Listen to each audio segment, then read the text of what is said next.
Petit Jornal. Inteligência e irreverência em doses diárias.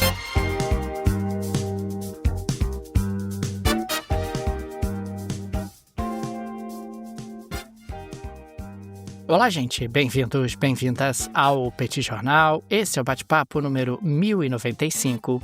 Estamos gravando numa live no YouTube do Petit Jornal. São exatamente 17 horas e 19 minutos da terça-feira, 16 de junho de 2026. Cá está a dupla de costume, a dupla que você conhece de cor. Tanguy, o Bagdadi, animado, contente, preparado, revigorado, resiliente, retumbante, retumbante e descansado. E também muito preocupado com a dinâmica internacional de múltiplas incertezas e preocupações. Isso tem levado o professor Bagdadi a noites de insônia em função desse ambiente internacional pantanoso. E temos também Daniel Souza, que é esse que vos fala. Ao longo dos próximos minutos, vamos repercutir os principais acontecimentos internacionais das últimas horas.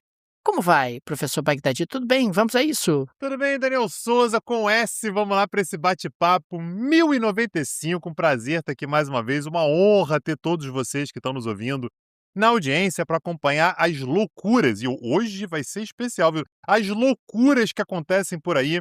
Queria agradecer também, você que colocou a gente na sua rotina, para acompanhar tudo que está acontecendo junto com a gente. Daniel Souza, dia desse aí, Donald Trump falou: os Estados Unidos tiraram mais de 100 milhões de barris de petróleo de dentro do Golfo Pérsico. E teve podcastzinho por aí que torceu o nariz, que falou assim: não é possível. Esses números não estão batendo. Não é possível que isso tenha acontecido. E esse mesmo podcastzinho vai vir hoje para dizer que aparentemente é possível sim. Você pode me explicar, Daniel Souza, o que está acontecendo? Perfeitamente, professor Bagdadi. O que acontece é que tivemos aqui novas informações da Reuters destacando que militares dos Estados Unidos supervisionaram dezenas de transferências secretas de petróleo entre navios no Golfo de Omã, próximo ao Estreito de Hormuz, para tentar manter o fluxo das exportações de energia do Golfo Pérsico. A operação usou drones aéreos, marítimos, helicópteros e comboios escalonados para orientar petroleiros até embarcações maiores, que aguardavam do outro lado do estreito. A técnica empregada é a mesma usada pelo Irã. Parece que os Estados Unidos copiaram a técnica iraniana e é uma técnica conhecida como ship-to-ship transfer, pois dificulta a identificação da origem do petróleo. A operação começou no início de maio de 2026 e ocorre em 2 pontos do Golfo de Omã. Um na costa dos Emirados Árabes Unidos e outro próximo ao porto de Sohar, em Omã. Pelo menos 116 navios participaram das transferências, segundo dados de navegação e imagens de satélite analisadas pela Reuters. Em 11 de junho, quando a atividade aparentemente atingiu seu pico, 17 pares de navios realizavam transferências simultâneas nos 2 locais. A Reuters calculou que pelo menos 90 milhões de barris de petróleo bruto e derivados foram movimentados pela rede desde o início de maio. Mesmo assim, claro, é muito pequeno comparado à média pré-guerra, que era de 20 milhões de barris por dia, e não 90 milhões de barris ao longo de múltiplas semanas.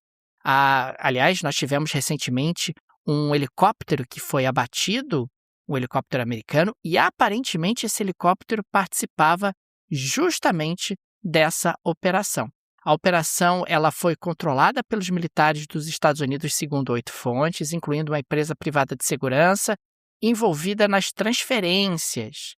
E o que a gente pode observar que, claro, o governo dos Estados Unidos nega, não diz que não confirma que tem participado, mas é algo que chama demais a atenção. Afinal, os 2 pontos de transferência ficam próximos dos limites definidos pela autoridade do Estreito do Golfo Pérsico, que é aquela autoridade iraniana, é o novo órgão iraniano criado para administrar o Estreito, e isso poderia ali causar ataques de drones e mísseis por parte do Irã. De qualquer maneira, Tanguy, fica aqui o registro que os Estados Unidos da América agora fazem contrabando de petróleo. É disso que se trata. E o United States of America copiando ali um método dos iranianos, manda embarcação menor, a embarcação menor passa para embarcação maior, eles passam ali pelo Estreito de Hormuz. Veja você, Tang, com o GPS desligado durante a noite, sorrateiramente, para tentar, de alguma forma, evitar qualquer tipo de engajamento e conflito com os iranianos. Mas, se as contas da Reuters estiverem corretas, isso se aproxima muito do que o Donald Trump havia afirmado. Donald Trump havia afirmado que os Estados Unidos tinham conseguido liberar 100 milhões de barris de petróleo através da sua operação especial. E, segundo a Reuters, isso realmente aconteceu e aconteceu durante várias semanas numa tentativa de tentar minimizar, mitigar o impacto sobre o mercado internacional desse fechamento do Estreito de Hormuz. Mas agora, Tanguy, tenho certeza que você trará notícias de que o estreito permanecerá aberto.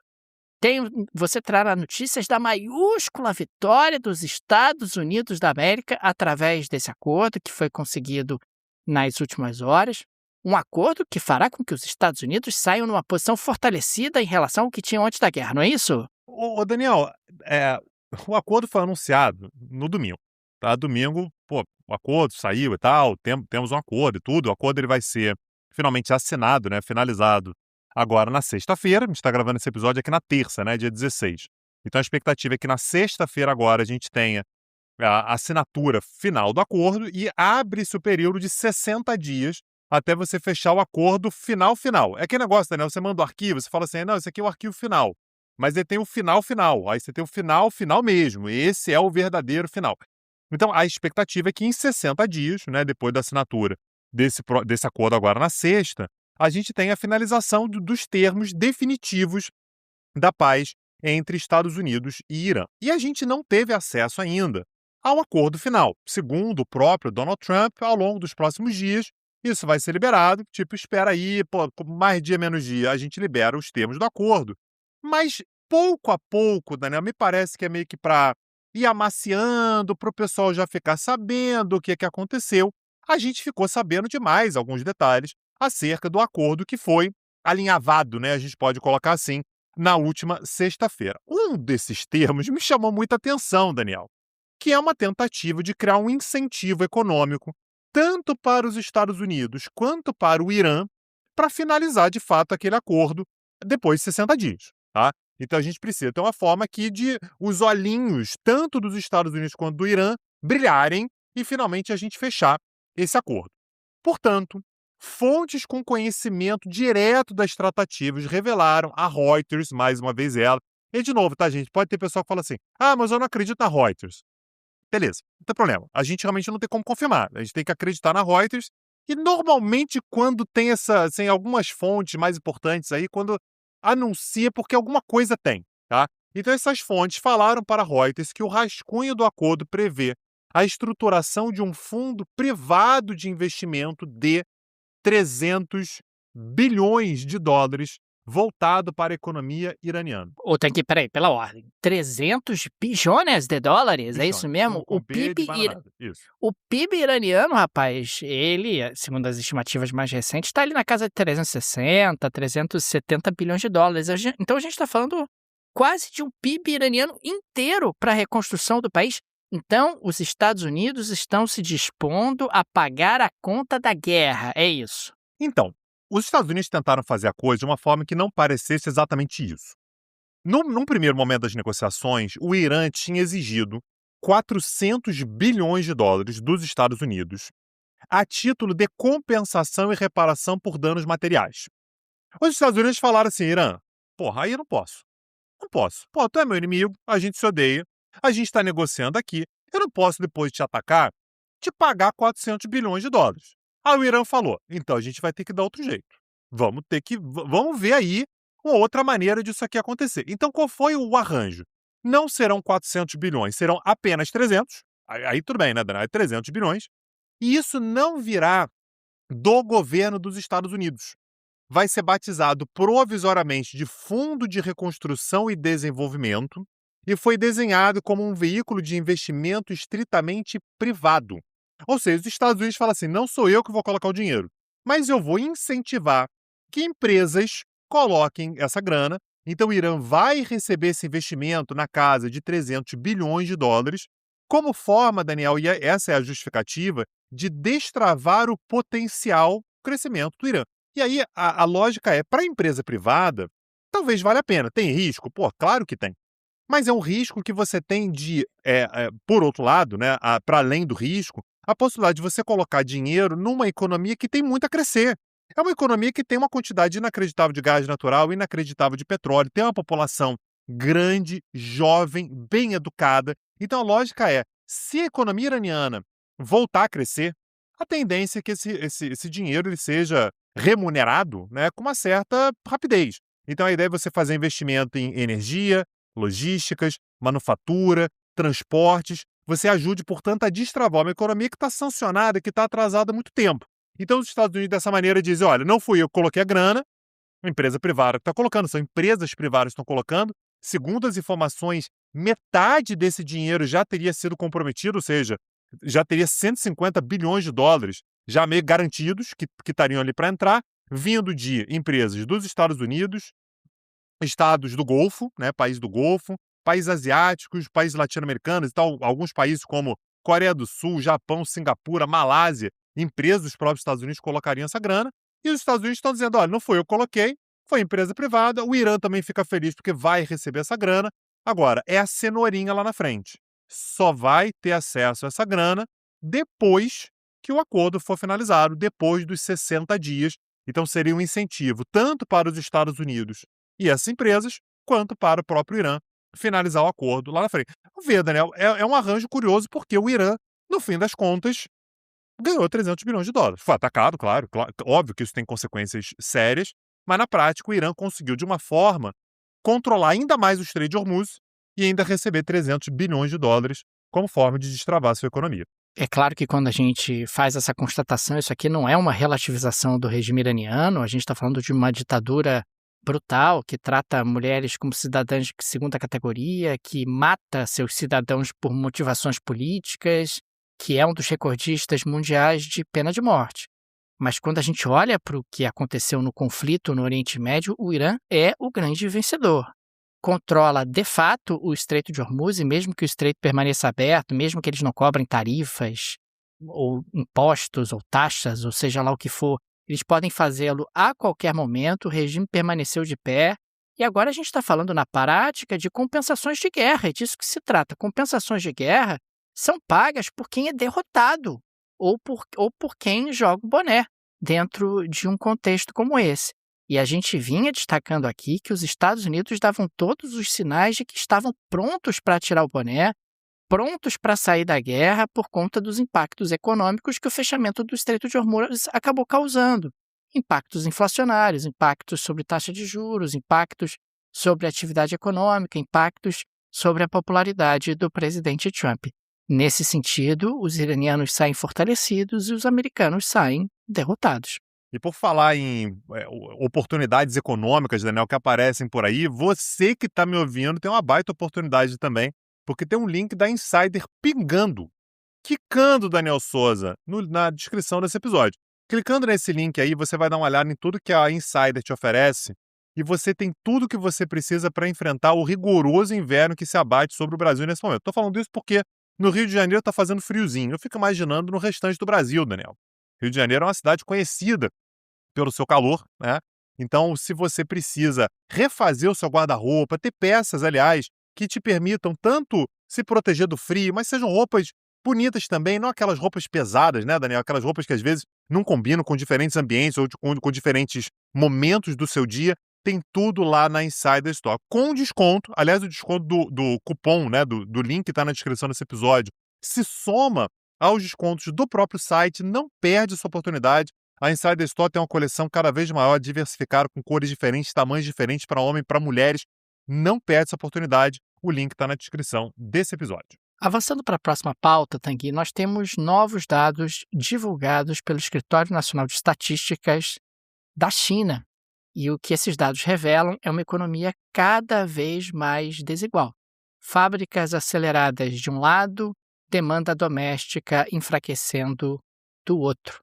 Vários contrastes marcam a economia chinesa em maio, O contraste entre demanda doméstica e externa, entre IA e indústrias tradicionais, entre varejo de bens e consumo de serviços. Quando a gente pensa nas vendas no varejo, elas recuaram 0,6% em maio, revertendo alta de 0,2% em abril. Foi a primeira queda mensal desde dezembro de 2022. As vendas de automóveis domésticos registraram queda pelo 8º mês consecutivo.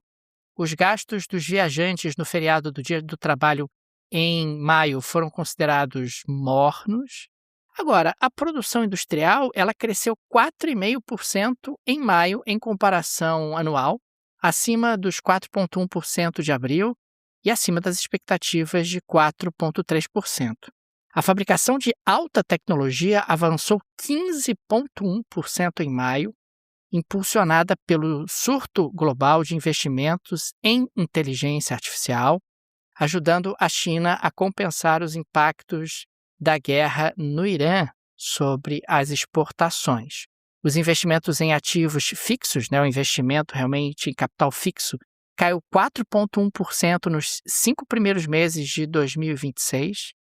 O investimento imobiliário aprofundou seu declínio, caindo 16,2% no acumulado de janeiro a maio.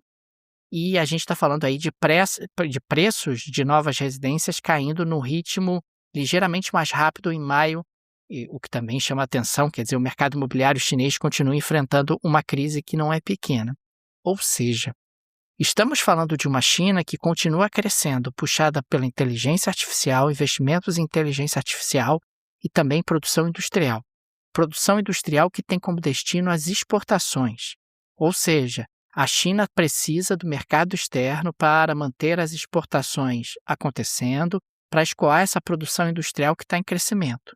Do ponto de vista do mercado doméstico, o quadro é perigoso e preocupante. Afinal, a demanda doméstica chinesa segue fraquíssima e, consequentemente, o governo chinês não está tendo sucesso em transitar, a economia chinesa de uma economia puxada pelas exportações para uma economia puxada pela demanda doméstica. Esse é um elemento de muita preocupação que tem sido, inclusive, documentado pelo Partido Comunista Chinês em seus relatórios. Mais do mesmo, muita produção industrial, muita exportação, pouca demanda doméstica. Esse é um modelo que, no curto prazo, vai manter a China crescendo bem, mas no longo prazo pode trazer problemas, porque, afinal, em algum momento os chineses podem ter dificuldade em novos mercados para serem acessados em um ambiente internacional, onde tarifas de importação têm subido, onde hostilidades comerciais têm crescido. Daniel, como próxima pauta, eu queria falar sobre as eleições no Peru. Tem sido uma novela, porque a apuração não chega no fim. E nós tivemos, só para dizer que não chega no fim, já temos 100% das atas processadas. É uma apuração sempre muito lenta, É um país que você tem que apurar e há uma certa lentidão mesmo, Votos tanto rurais quanto no exterior e tal. Então, é uma apuração muito mais demorada do que a apuração brasileira, por exemplo. A gente está acostumado aqui a votar no domingo. No mesmo domingo, no próprio dia, a gente já tem o resultado. O Brasil é um país muito grande e tal, e mesmo assim o resultado é muito ágil. No Peru não é assim, mas nós já temos 100% das atas processadas com a candidata da direita, Keiko Fujimori, filha de Alberto Fujimori, em uma vantagem de quase 20 mil votos. Isso é impressionante, porque a gente está falando sobre um país que tem um eleitorado razoavelmente grande, Você tem o percentual que mostra ali a diferença é realmente muito limitado. Então ela apresenta aí quase 20 mil votos, não chega a 20 mil votos, mas quase 20 mil votos à frente do candidato da esquerda, o Roberto Sanches. Por que a gente não pode dizer que a Keiko Fujimori venceu a eleição? Em primeiro lugar, porque os tribunais eleitorais estão tendo que rever, isso não é pedido de ninguém, o próprio Tribunal Eleitoral determinou que há necessidade de revisar cerca de 250 mil votos. A gente está falando aqui de pouco mais de 1.200 atas, São aquelas mesas, um local de votação, Então, esses votos vão ter que ser analisados, isso dá cerca de 250 mil votos. Daniel, você tem uma eleição que nesse momento está com 20 mil votos de diferença, menos de 20 mil votos de diferença. Se você vai ter que analisar 250 mil votos, pode mudar tudo. Absolutamente tudo pode ser alterado. E, para além disso, nós ainda temos a campanha da oposição, né, quer dizer, a campanha do seu antagonista, o Roberto Sanches, pedindo a recontagem de 500 mil votos, que, segundo a campanha do Roberto Sanches, estariam claramente fraudados, porque tiveram um padrão que não se explica do ponto de vista estatístico e tal, e precisa, portanto, ter uma recontagem. Você soma aí, Daniel, você tem a Justiça precisando avaliar 250 mil votos e mais a campanha do Roberto Sanches colocando em questão 500 mil votos. São 750 mil votos ali que podem, eventualmente, mudar numa eleição com menos de 20 mil votos de diferença. A Justiça, no entanto, considerou que o pedido da campanha do Roberto Sanches para essa recontagem ela é inicialmente improcedente, afinal de contas, para cada contestação, você precisa pagar cerca de R$ 2.000. E aí, Daniel, não anexar o comprovante de pagamento. Ah, meu Deus. Aí complica, né? Tem que pagar, gente. Tem que pagar. A campanha ela teria que pagar quase 5 milhões, equivalente, né? Quase 5 milhões de reais. Não comprou, não anexou o comprovante de pagamento. A campanha, inclusive, abriu uma vaquinha. Pelo amor de Deus, me ajuda aqui, porque é caro, 5 milhões de reais. Só para isso aqui ser avaliado, eu não estou dizendo que é 5 milhões de reais e que vai ser procedente, tá? 5 milhões de reais para ver se vai se tornar procedente ou não. Mas o fato, Daniel, é que apesar da gente já ter 100% das atas apuradas, está muito apertada, a votação está muito apertada. Então deve demorar um tempinho para a gente ter um resultado final. Sabe-se lá o que vai se encontrar nessas atas que vão ter que ser revistas, Daniel. Ô, Tanguy, você sabe que o Zelensky foi pro G7, né? Rapaz, o Zelensky tá numa animação, tá numa altivez que tá chamando a atenção. Ele destacou, para quem quisesse ouvir, que a Rússia não está vencendo a guerra. Consequentemente, que a Ucrânia conseguiu equilibrar as coisas e está tendo um poder de fogo importante. Durante a sessão do G7, os líderes discutiram sanções adicionais direcionadas às exportações de petróleo da Rússia, ao seu setor bancário e à sua produção militar. Zelensky afirmou que apenas Putin, ou melhor, apenas Trump, pode pressionar Putin a negociar. O ato falho aqui se aplica com muita clareza, né, Tanguy, digamos assim. E o interessante é que depois de conversar com o Trump saiu dizendo que o Putin deveria fazer a paz. Ô, Tanguy, eu tenho sempre a impressão de que o Trump tem a opinião da última pessoa que falou com ele. E nesse caso ele está achando que o Putin tem que fazer a paz com o Zelensky porque o Zelensky disse isso para ele.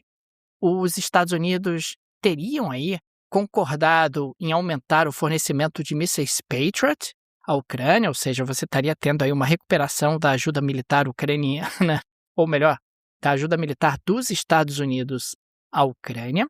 E nessa semana, a Ucrânia iniciou a primeira fase das negociações formais de adesão à União Europeia. Rapaz, o tal do Zelensky está se movendo com desenvoltura, está comprando caça da Suécia, está comprando, ou melhor, está trazendo mísseis Patriot dos Estados Unidos, está iniciando as conversas formais para entrar na União Europeia e diz que o Putin não está vencendo e que, consequentemente, ele está num momento completamente diferente do conflito em comparação com o passado recente. E, aliás, lá na reunião do G7, o Zelensky ele confirmou um ataque muito importante com drones ucranianos contra uma das maiores refinarias de toda a Rússia. Aliás, é uma refinaria que não é apenas o tamanho dela, né, mas a importância que ela tem, afinal de contas, ela abastece exatamente a capital, Moscou.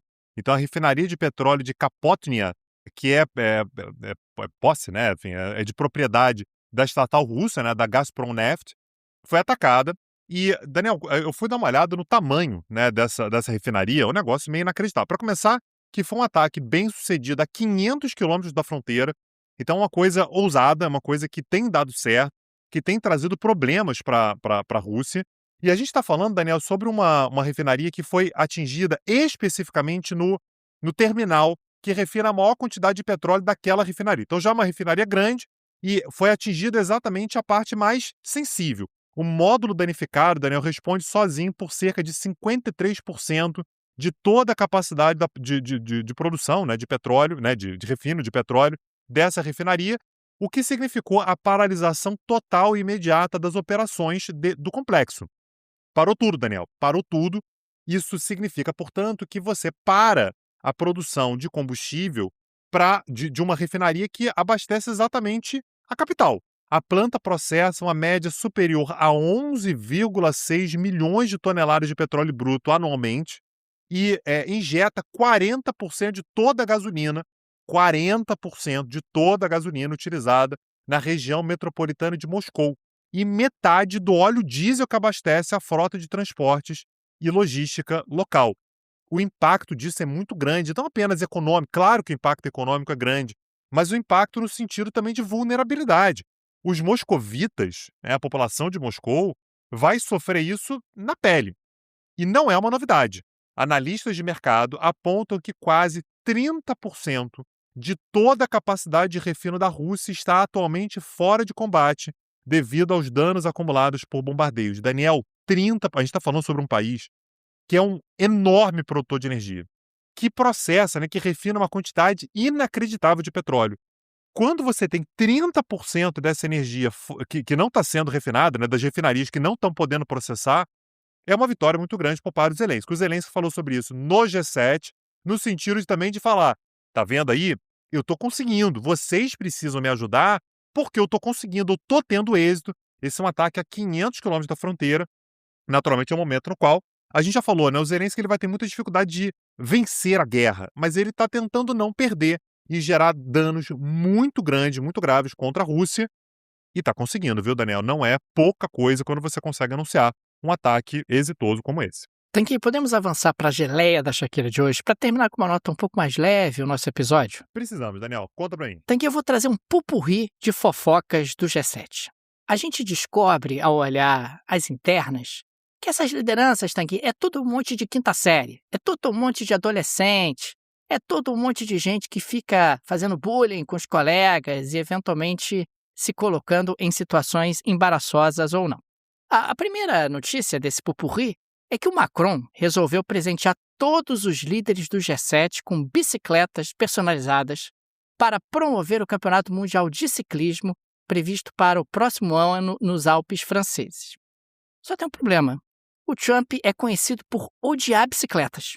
Inclusive, já falou em mais de uma oportunidade que ele faz o mínimo possível de exercícios por conta justamente de não gostar de exercícios e não acreditar que exercícios fazem bem para a saúde. Quem gostava de bicicleta era o Biden, né? Então, exatamente. Querendo, inclusive, ser o absoluto oposto do Biden. Então, o nosso amigo Macron resolveu dar bicicletas de presente pro Trump. Ou tem que ir para os outros convidados, lembrando ali o ex. Tivemos ali também um outro momento que chamou a atenção. Nós tivemos ali um momento onde o Macron, ele se levantou da refeição, do almoço, e esqueceu o relógio em cima da mesa. Eis que, de repente, não mais que de repente, o Carney, que é o primeiro-ministro do Canadá, chamou a atenção. Ele deixou o relógio aqui. Tem o relógio dele aqui. O Trump imediatamente respondeu, me dá, arrancando o relógio para ele, enquanto os presentes riram. Não sei se de nervoso ou de constrangimento, porque acharam que talvez o Trump estivesse surrupiando. Veja você o relógio do Macron. E temos aqui uma terceira notícia nesse pupurri. Os hábitos tabagistas da primeira-ministra Giorgia Meloni foram tema de um momento captado por microfone aberto. Questionada pelo chanceler alemão se ela já havia fumado um cigarro naquela manhã, Meloni revelou que havia parado de fumar. Parei de fumar, o que provocou congratulações entusiasmadas dos líderes do Canadá, Reino Unido, Japão e União Europeia. O Carney, primeiro-ministro do Canadá, diante daquela notícia, perguntou para ela, você tem adesivo? Adesivo. E aí apontando assim para o braço, querendo de alguma forma botar um adesivo para passar por uma experiência semelhante. Ô Tanguy, pelo amor de Deus, Tanguy, essas são as pessoas mais poderosas do planeta, um monte de adolescente da quinta série que foi para o acampamento juvenil. É isso, e fica lá trocando esse tipo de impressão. E a gente achando que essas pessoas vão resolver os problemas do planeta. Muito difícil. Estou aqui muito preocupado. Na prática, a galera que cria os problemas do planeta, né, Daniel? Tem que ser sincero com isso também. Vão resolver? Não vão, né? A verdade é que não vão. Daniel Souza, teremos mais fofoca, né? Que a cúpula do G7 vai até amanhã.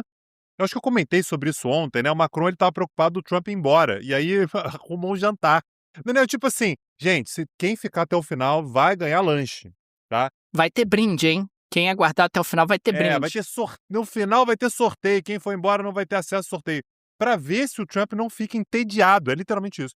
Para ver se o Trump não fica entediado e fica até o final da reunião. Então a gente vai ter até amanhã, Daniel, para você angariar mais fofocas aí. Se tiver mais coisa suculenta, você traz pra gente amanhã. Daniel, queria agradecer a todo mundo que nos acompanha, todo mundo que tá junto com a gente. E lembrar, Daniel, que na terça-feira que vem, não hoje, né? Hoje é terça, na terça-feira que vem, a gente vai ter uma aula gratuita exatamente nesse clima de Copa do Mundo.